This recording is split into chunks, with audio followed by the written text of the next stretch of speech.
Hey there, this is Agni with another Darktide video.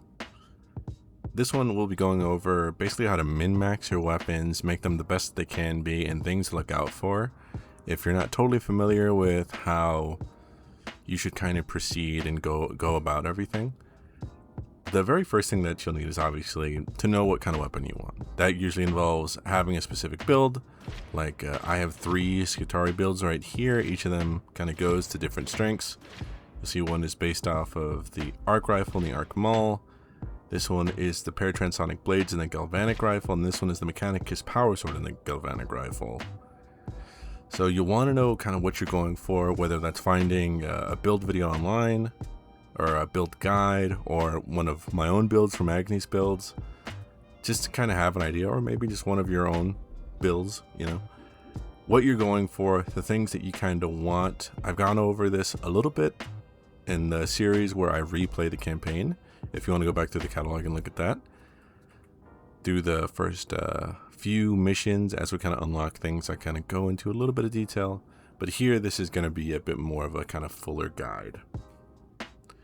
So yeah, once you have the kind of weapon that you want, whether you picked it for a build or maybe you just kind of enjoy the way it plays, the way it feels, you're going to want to at least have one version of it, and then you're going to want to figure out the kind of optimal version of it. For the vast majority of weapons, it'll be having 80% in all these stats and then 60% in one. That's the kind of min-maxed maximum. That's like the best kind of conditions that you could get. Ideally, you want that 60% to be your dump stat, meaning it's the thing you're kind of worried about least. So for this one here, the galvanic rifle that I have, it is actually not totally min-max as much as it can be. This is 79 and 61 and the rest are 80.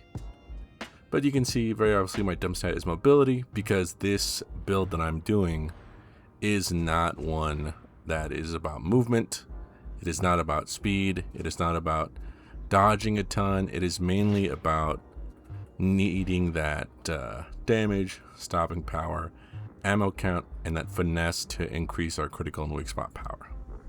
That's mainly what I'm after, so that's what I'm looking for. Now, every single weapon will have these stats laid out in a variety of different ways. You can see this one has the critical bonus and the mobility swapped around. This one has reload speed as one of the stats, arc efficiency since it's an arc weapon. The same thing applies to everything. You see the mechanicus power sword has the power output. This one has cleave efficiency, critical bonus, penetration, crowd control, arc efficiency. Every weapon will be different, but the main thing is you figure out what you need it for, what really you're using it for, and what you need from the weapon. So the things that you'll be looking for are these descriptions right here. When you look at the various stats under the inspect option, where it says measure of the damage and stagger inflicted on enemies, how much damage the weapon inflicts, measure of movement speed, sprint speed, and dodge distance bonus while the weapon is active. And you can see every one of these has a little description. And then there's these somewhat strange looking, if you don't know what you're looking at, kind of numbers just above it. Damage 676.50, damage versus infested far, damage versus infested near, damage versus unarmored near and far, and you can see those for everything. And this is really kind of diving into the depths of how complex something like Darktide can really be.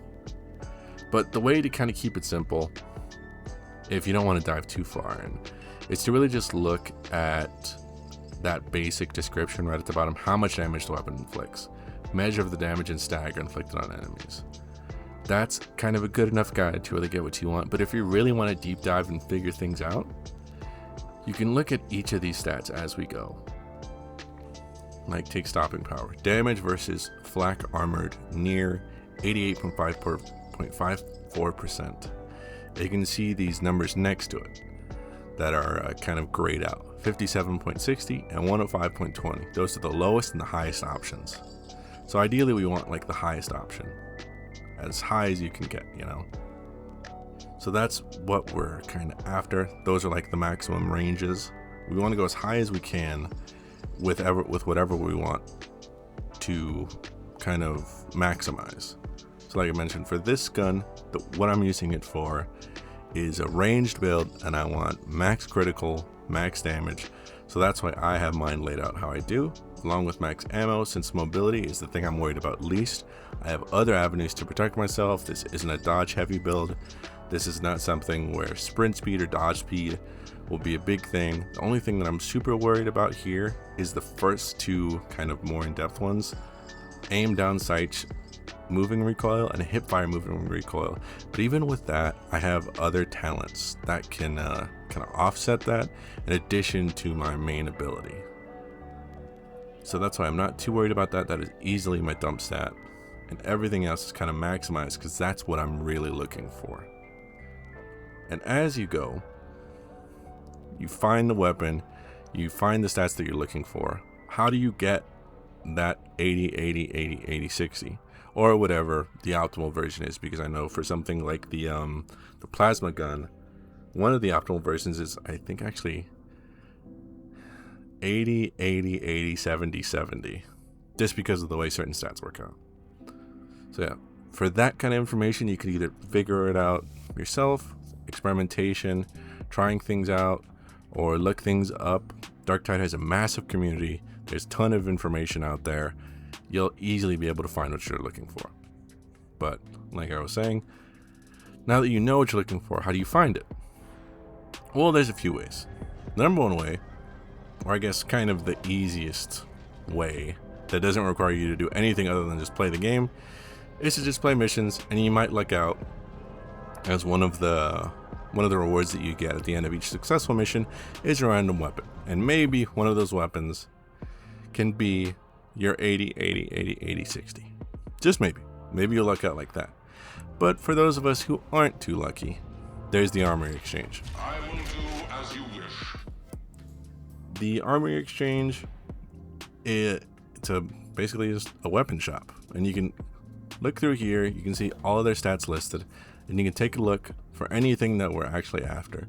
You can see for the Mechanicus Power Sword, we actually have the ideal one that I'd be after, which I'd happily get if, for one, I had more money, and two, I didn't already have it. You can see the maximum stat on the right side of those stats, where right where it says damage, and 60/80, we're looking for that. We're looking on that 80 side. 80, 80, 80, 80, 60. So that means this is perfect for me. So I just so happened to open up the requisition shop, find it, and then I'd buy it, and then from there I could go back and upgrade it. But let's say the store didn't have that. It didn't have the perfect variant. Like, I don't believe it has the galvanic rifle that I need. Definitely not. It has the arc rifle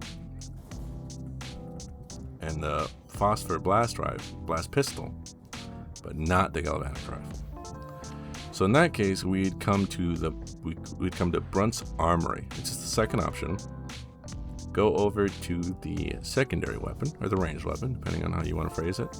And you can see here we can just buy just a galvanic rifle.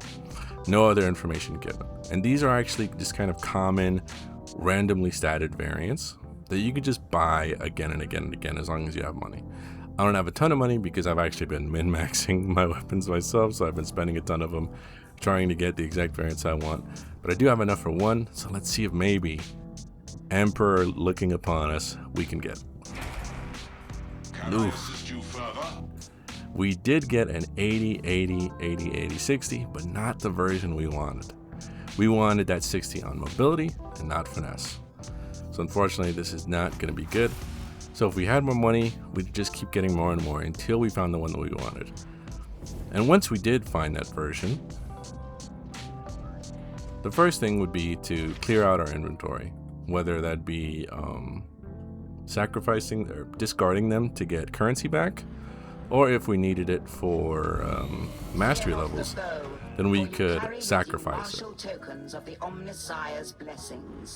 And in order to sacrifice it, you do need to actually have it be the redeemed rarity.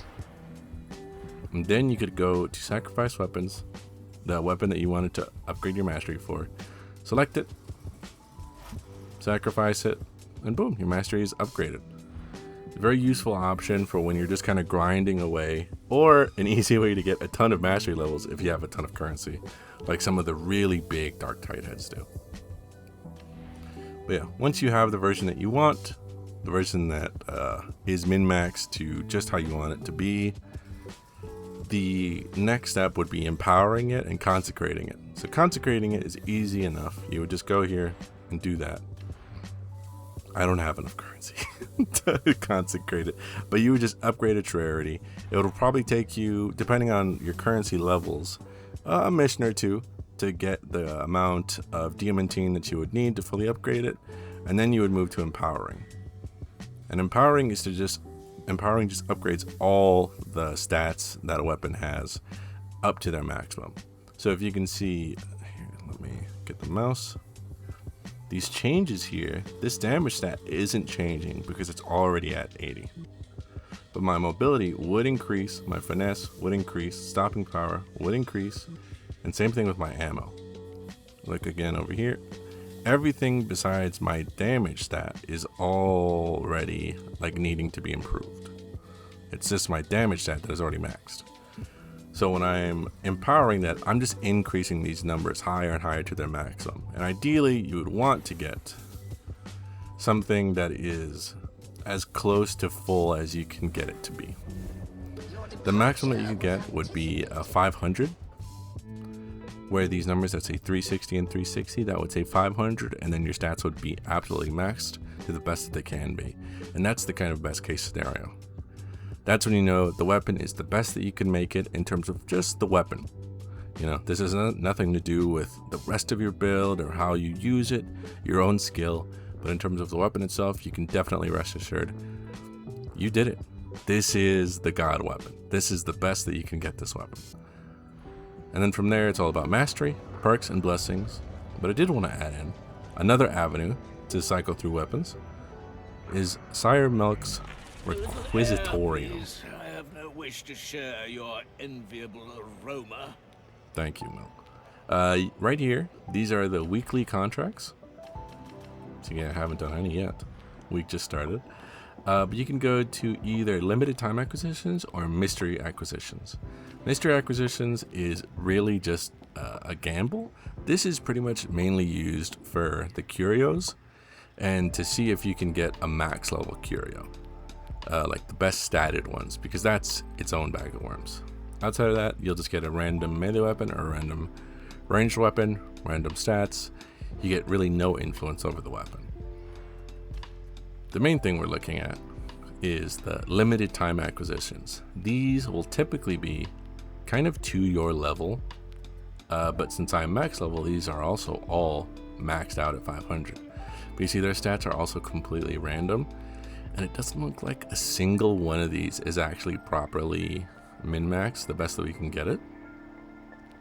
Neither is this Curios, actually. So this is another avenue that you could look for to kind of cycle through. Maybe you can find some, maybe you can look out and find the weapon that you're after here with the stats that you want. But if anything, you could just look at these, pick them up, buy them using Milk special currency, and then use those to sacrifice as either to get currency or sacrifice for mastery.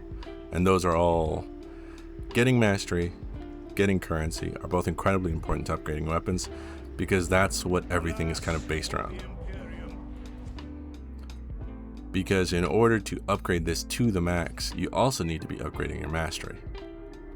You can see right here, which is max power, only 400 out of 500. So that means the highest that this number right here can get is only 400, not 500. So that means I need to continue either using this weapon to upgrade its mastery or sacrificing other versions of it to upgrade its mastery. And then once all of those are met, once you have your mastery, and then once you have your weapon empowered to 500, then you'll know you've got the god weapon. You'll know that you have the best weapon that you possibly can, and you can definitely lay the hurt down on those heretics. think that's pretty much everything I wanted to cover here. Talking about min-maxing weapons, kind of what to look for, how to get that perfect weapon that you're after. I've been Agni. Thanks for this kind of shorter check-in, talking kind of video. Hope you enjoyed it. Like the video if you like it. Subscribe if you want to stick around for more Darktide, more Warhammer, everything in general. Player guides, build guides. I kind of do a little bit of everything on this channel. It's all just Warhammer related, Darktide related. Darktide is one of my favorite games of all time, so I do lean towards Darktide, but pretty much anything Warhammer I will be talking about, playing, nerding out about on this channel. So if you want to stick around, be sure to subscribe. I've been Agni. This has been my Skitarii warrior, his galvanic rifle, and Mechanicus power sword, and this has been how to min-max your weapons. Get the perfect one that you're after. Thanks for being here. Catch you in the next one. Bye-bye.